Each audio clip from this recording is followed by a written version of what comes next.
In Cold Fear, you play as Chris Hansen's brother, Tom Hansen, the hot rod action man. But instead of chasing pedophiles, the pedophiles chase you. Help me! Holy! Speaking of Chris Hansen, this game screams the whole 2000 era. It's just a fun, cheesy action game that pretty much embodies the era of that time. Despite its age, it runs without issues and there's no need for any patches on my end. I'm not sure if it'd be any different on your computer, but at least for me, everything ran straight out of the box. However, I did have at least one issue, which for some reason the mouse sensitivity setting resets itself if you quit the game, so you have to change it back to wherever you had it before. It's a bit tedious, but the game's short enough that you probably only have to do this once or twice. And speaking of settings, you can't change them while you're in the game. You have to change them from the main menu. So if you want to do anything, you have to make sure you're at a save point, exit the game, change whatever, and go back into it and see if everything worked out the way you want it to. Diving into the game, the intro cinematic pretty much sets up the action horror tone, and that stays consistent throughout the entire game. Like I said before, it's like a cheesy action hero coming in to save the day to investigate something that went wrong type of story. Once you get control of Rad Chad Tom Hansen, then you'd pretty much notice that this game has a different movement system that you're probably not going to be used to unless you've played Resident Evil 1. There's 3 different views / movements that you can toggle on, but it's easy to adapt to. It's very much like a blend of the tanky control system of Resident Evil 1 and the over-the-shoulder view of Resident Evil 4. Also, there's a bit of irony in the first memo that you pick up, which suggests that you should conserve your ammo, which is complete bullshit. You can just do whatever.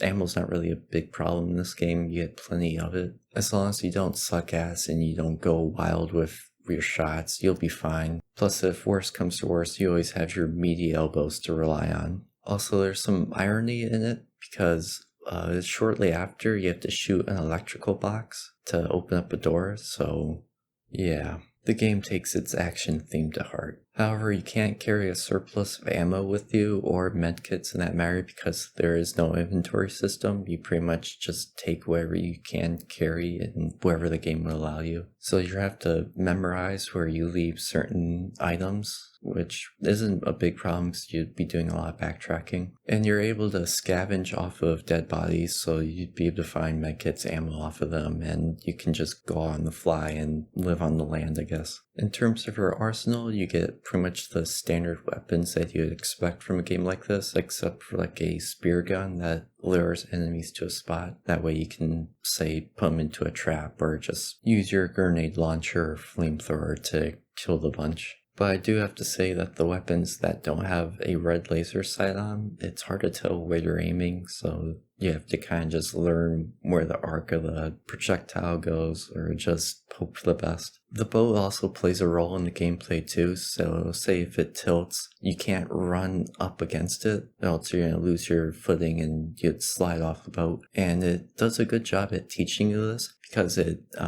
does it right after a save point, so it'd be if you do make the mistake, it's not a hard loss. Also, you have waves that crash into the boat, and that could cause damage to you or the enemy. Also, the flamethrower's flame moves with the wind, so if you're facing an enemy and the wind's coming at you, you're going to pretty much burn yourself and look stupid in front of the zombie. Going back on the save system, the game decides when you can save, which kind of sucks ass, but the points are frequent and reasonable. So it's not that bad. You usually get a save checkpoint either before or after a piece of the story has been added. As you may have seen from the video clip so far, these are not your typical zombies that you're fighting. They're fast, they yield weapons, and they're frantic. That's because they're Russian, so they've had a lot of experience surviving bear attacks and the KGB. But there are other types of enemies that you'll come across, like headcrab leeches, wolves, and just regular Russian dudes. And there are a few more different types of enemies, but in favor of not spoiling over a decade old game, just in case if you want to play it, I'll leave that for you to discover. But when you're fighting the enemies, there really isn't any limb damage from what I could tell. So just aim for the head, that's pretty much their weak spot. It explodes, you get a nice gusher effect. It's pretty nice. So yeah, don't bother aiming for legs or arms. They don't really do much.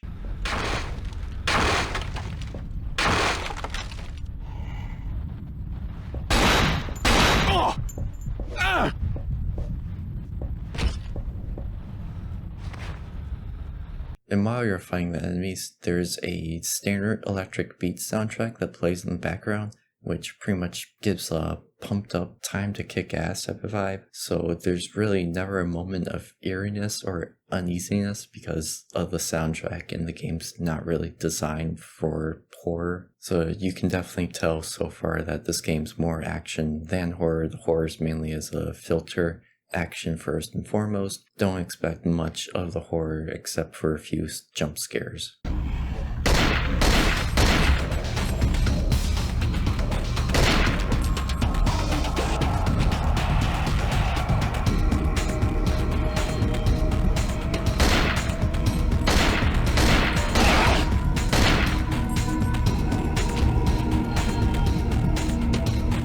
Because it's so action-packed, the narrative isn't much of a focus in this game, and it's shown through some noticeable plot holes that are just brushed away. The story is more so there just to keep you moving and to kick some more ass, but for more background if you're interested, there is some journal entries scattered about that you can collect, and they give a bit of background to the whole incident of the ship. Some of the downsides I had while playing this game is that the camera tends to fight you at times because you can't see who's attacking you, because there's no way to peek around the corner because of the camera system. And also sometimes the camera vibrates whenever you're close to a wall, and it's also goofy on stairs. So the camera is not your friend in some situations in this game. Also, there's no map in the game, so you're going to have to learn the layout by memory, and sometimes Mr. Tom Hansen, Action Man, will say if you're going the right way or not, but I don't think he continues doing it once you get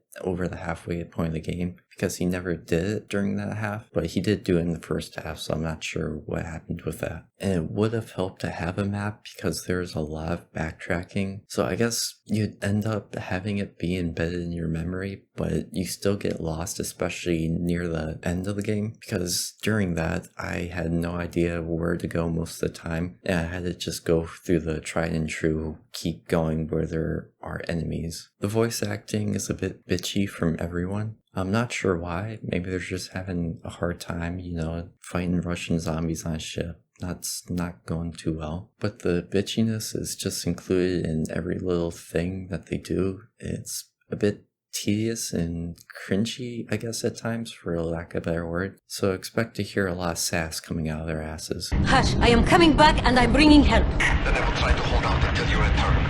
Das Vidania. We can't turn the ship. The autopilot is locked. Then unlock it. Good idea. I'll go find Lubensky. You stay here. Lock the doors. And here, put this on. What is it? It's a radio. It will let us keep in touch. Just wipe it off first. Okay, Hansen, here's the plan. You find the codes you need to unlock the autopilot. Point that thing at the oil rig Anna's talking about and get her father out of there. If we turn this thing broadside to the storm, the waves are gonna swamp us! Then turn it fast. Your Coast Guard and her dad needs a rescue. Go rescue him. No spoilers, by the way, but my biggest complaint of the game is how the final boss is just unfun and tedious. It didn't feel fun to play through that segment at all, but the rest of the game, it was enjoyable.